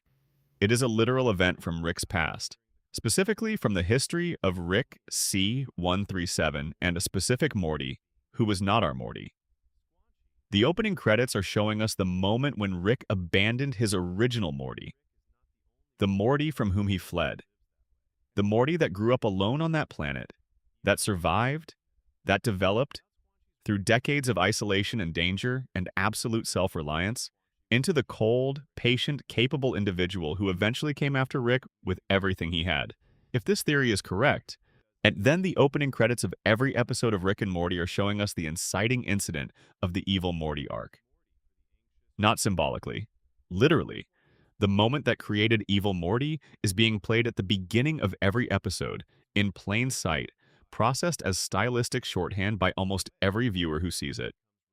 This would mean that evil Morty's relationship to Rick C-137 is even more direct and more personal than the show has thus far made explicit. He was not simply a Morty who was treated badly by a Rick. He was treated badly by specifically this Rick, in the most fundamental way possible. He was abandoned, left behind on a hostile world, presumably to die, while the Rick who was supposed to be his partner, the specific Rick who should have been responsible for him, stepped through a portal and left. He survived.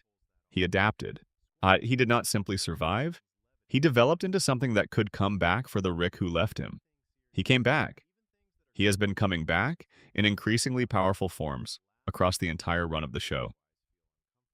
The theory also explains something that has always seemed slightly off about the opening credits sequence. Why does Rick look back?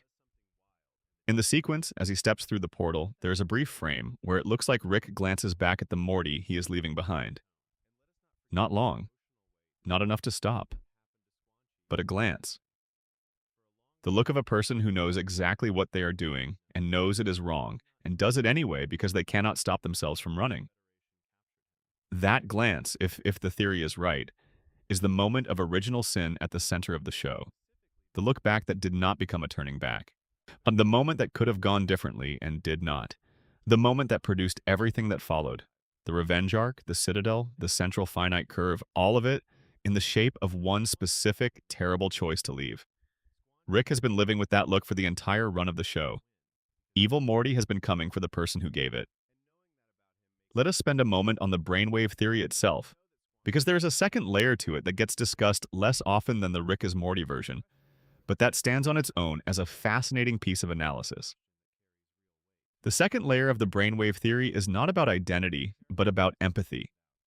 Some fans have proposed that what Morty's waves actually mask is not merely Rick's intelligence signature, but something more specific, Rick's emotional suppression. But the argument is that the genius brainwave signature Rick emits is not just a marker of intelligence, but a marker of a specific kind of intelligence. The kind that processes everything through analytical distance, that filters all experience through the lens of what does this mean in the abstract rather than what does this feel like in the particular. Rick's brain is always running at a certain temperature, always maintaining a certain distance from direct emotional experience, and this specific mode of processing produces the traceable signature. Morty's brain, by contrast, processes everything directly. He feels things immediately, without the analytical layer between the experience and the feeling. His fear is fear, not a fear response occurring in response to stimulus X. His love is love, not an attachment formation triggered by repeated positive contact. His grief is grief, not a response to loss that serves the function of Y. Morty is, in the show's terms, someone who has not learned to not feel things. This version of the brainwave theory suggests that what Morty suppresses is not merely Rick's intelligence signature, but Rick's emotional detachment. That having Morty present forces Rick's brain to function in a slightly less purely analytical mode, to process things with some of the directness that Morty brings, to let the immediate experience register alongside the abstract analysis. That Morty, in this reading, is not just camouflage. He is, however, inadvertently, the thing that keeps Rick from becoming completely unreachable. This would explain why Rick, who has demonstrated repeatedly that he can achieve extraordinary things entirely alone, still brings Morty along on adventures that do not require him. It would explain why the relationship matters to Rick in a way that exceeds its practical utility. Morty is not just useful. Morty is, in some neurological or emotional sense, necessary. Morty is the thing that connects Rick, imperfectly, incompletely, but genuinely, to the mode of experience that makes the world worth inhabiting, rather than simply worth exploiting.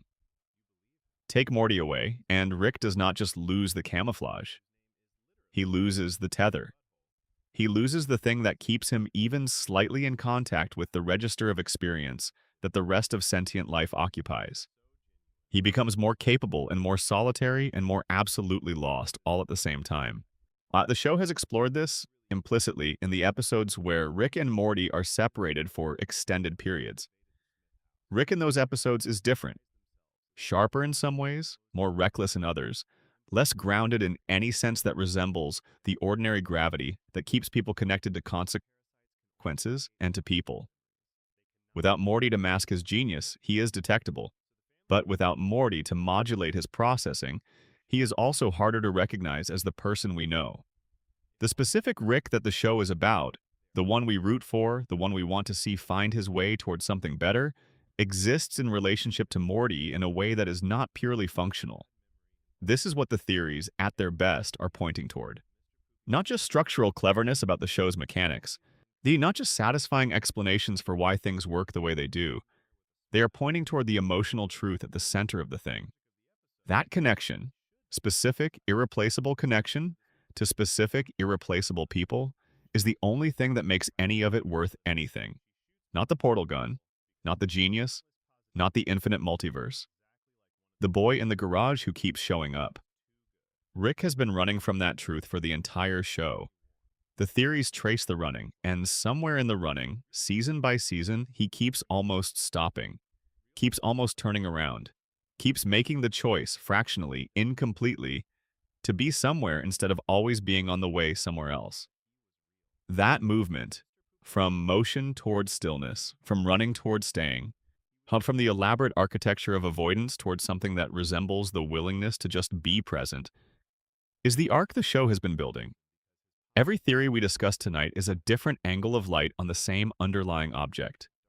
The object is a man who lost everything that mattered, built the universe into a tool for staying numb, and is slowly, against his own best efforts, being loved back into the willingness to feel it. That is the show. That is what the theories are trying to understand. That is why people give it the attention they give it, and why the theories are so good, and why none of them feel like too much. Because the show itself is never too much. It is exactly as much as it needs to be. Dense with meaning and thin with explanation, full of things to find and full of respect for the people who find them. Well, we have been a long way tonight, and I hope it was worth the journey. Sleep well. Bonus Section 2. The Jerry Problem, the Beth Paradox, and the theories that flesh out the Smith family. No exploration of Rick and Morty fan theories would be complete without spending some time with the theories that surround the show's supporting cast, particularly the members of the Smith family who are often treated as secondary to the Rick and Morty dynamic, but who, on close examination, have theories of their own that are every bit as layered. Let us begin with Jerry, because Jerry is the character the show most aggressively invites you to dismiss, and the theories about him are the ones that most reward resisting that invitation. Jerry Smith is the most insecure character on television. This is not a mild observation or a matter of degree. It is the fundamental organizing principle of everything he does. Every choice Jerry makes, every word that comes out of his mouth, every reaction he has to any situation is mediated by his desperate, never satisfied need to be seen as enough. To be valued by Beth, respected by his children, tolerated by Rick, approved of by the world. He is a man whose entire identity is built on the approval of other people, and since other people, and especially Rick, do not reliably grant that approval, Jerry lives in a state of constant low-grade crisis. Most readings of Jerry treat this as the show's comic cruelty toward him. He is the punching bag, the figure of fun, the person the narrative piles on for laughs. And that reading is not wrong. The show does pile on Jerry. While Rick is contemptuous of Jerry in ways that would be genuinely horrifying in a less comedically framed context. But the fan theory about Jerry is that his insecurity, despite being the source of most of his suffering and most of his comedy, is also what makes him accidentally functional within the show's ecosystem. It is not just a flaw, it is a load-bearing element of the Smith household's structural integrity. Here is the argument. Jerry's insecurity keeps him small. It keeps him from taking big swings, from making power plays, from challenging the hierarchy of the household directly. He is too afraid of failing to attempt the things that might succeed and change everything. That his terror of rejection prevents him from ever making the kind of aggressive move that would force a genuine confrontation with Rick about who runs this house and on whose terms. If you remove the insecurity, if Jerry wakes up one morning simply not afraid, the household dynamics shift in ways that are genuinely destabilizing. A confident Jerry is a Jerry who looks at the situation clearly. This is his house, those are his children, that is his wife, and this old man who moved into the garage does not get to run everything. A confident Jerry goes to war with Rick, and based on the one occasion in the show when Jerry did put his foot down successfully, when he forced Beth to choose between him and Rick had to leave, it is clear that Jerry has more leverage in this equation than he or anyone else usually acknowledges. While Rick got kicked out of his family because Jerry, in one moment of actual conviction, refused to back down. Imagine a Jerry who always had that conviction. Imagine a Jerry who did not fold the moment someone pushed back. The show would look entirely different. The Smith household would look entirely different. The theory is not that insecure Jerry is good or that Jerry's suffering is acceptable. It is that the specific shape of Jerry's flaw, the way it keeps him from using the power he actually has, is what allows the show's central dynamic to function. Rick can only do what Rick does in that house because Jerry is too afraid of confrontation to consistently stop him. And Rick can only be what the show needs him to be, reckless and present, and eventually, slowly, loved back towards something functional. Because he is in a house where the challenge to his authority comes in the form of a sad, inadequate man who usually backs down rather than a confident adult who would force the issue and probably win. Jerry's weakness is structurally necessary.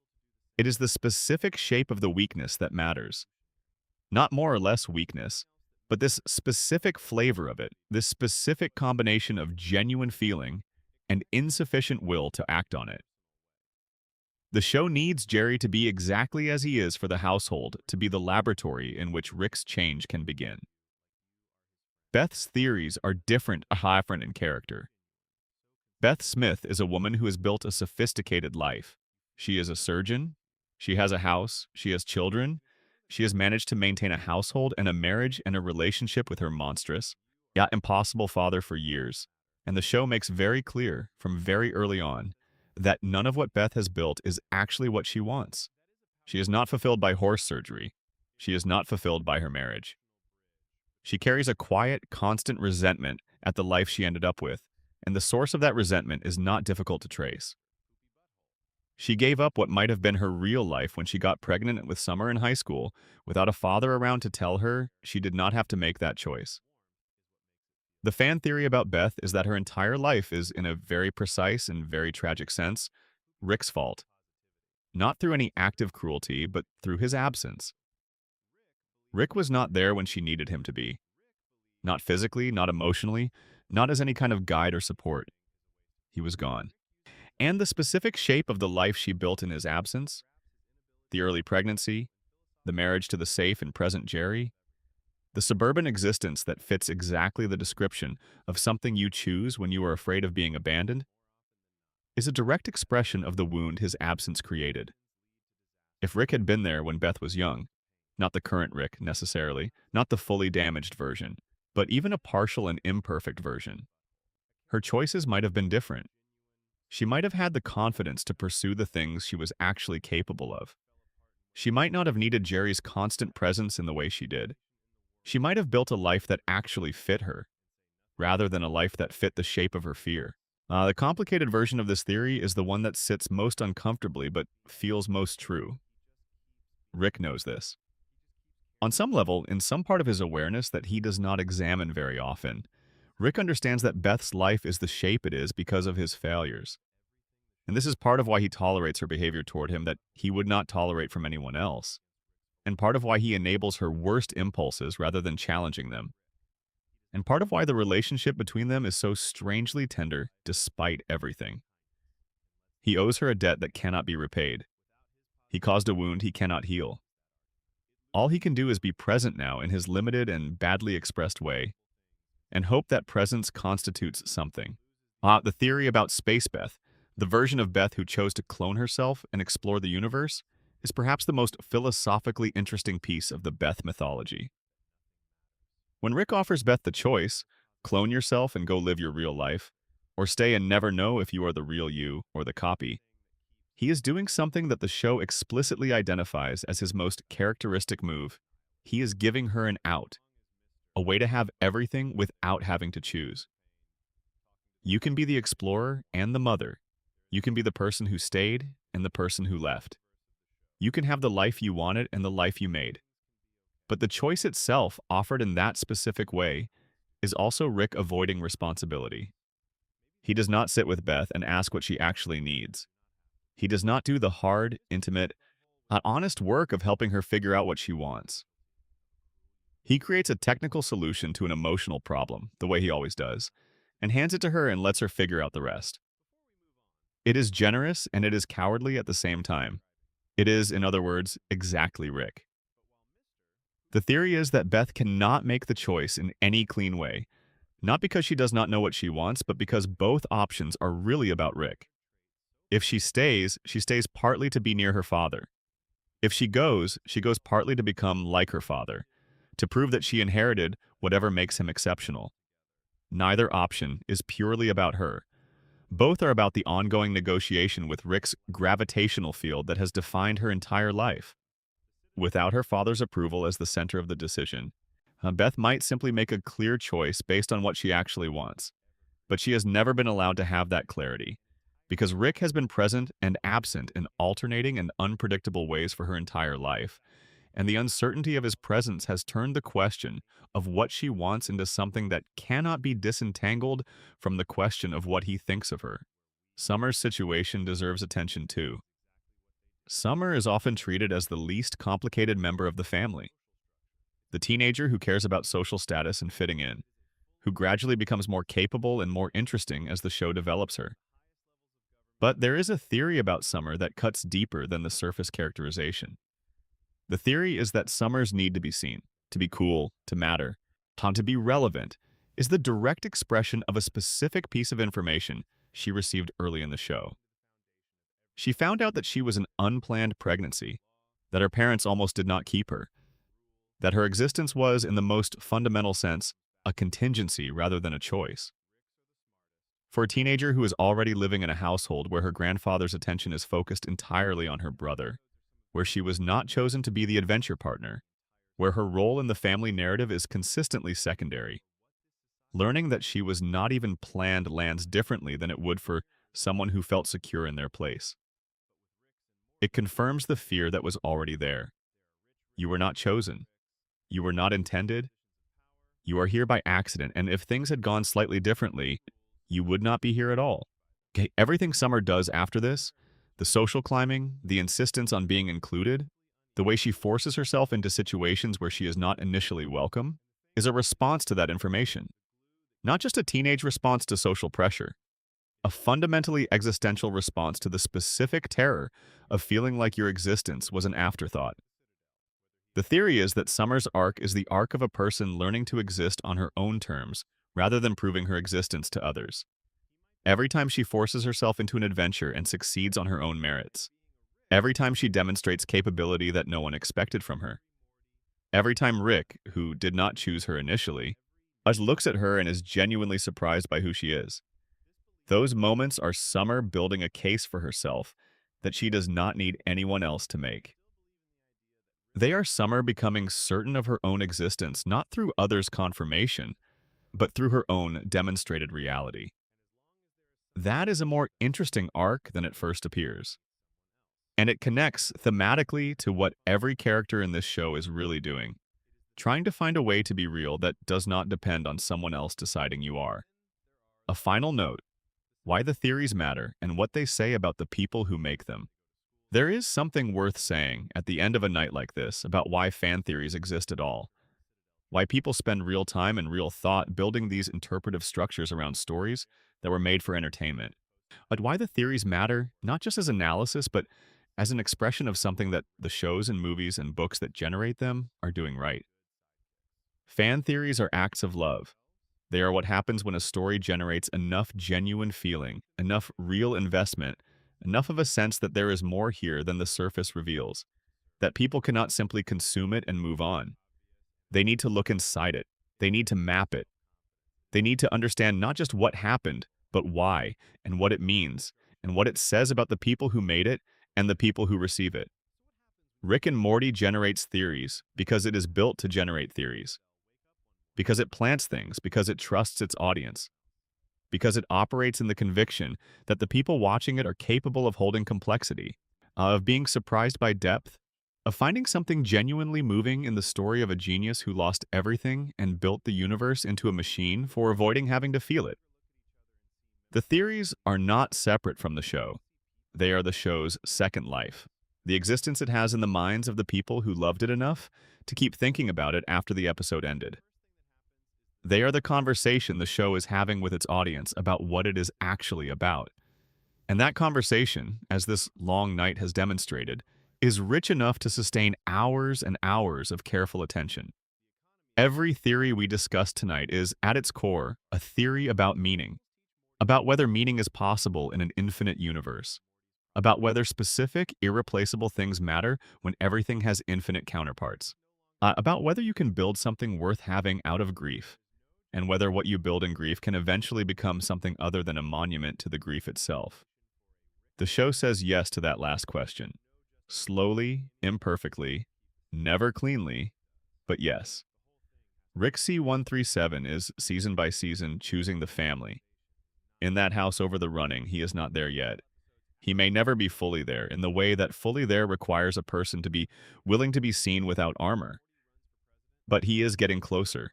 The garage keeps drawing him back. The boy keeps showing up. And the man keeps, against his best judgment and his most deeply held philosophical positions, caring. That is the story. That is what the theories are reaching toward. That is why we spend time with it, in the dark, when the day is done. Good night. Sleep well. The universe is infinite, and most of it is quiet.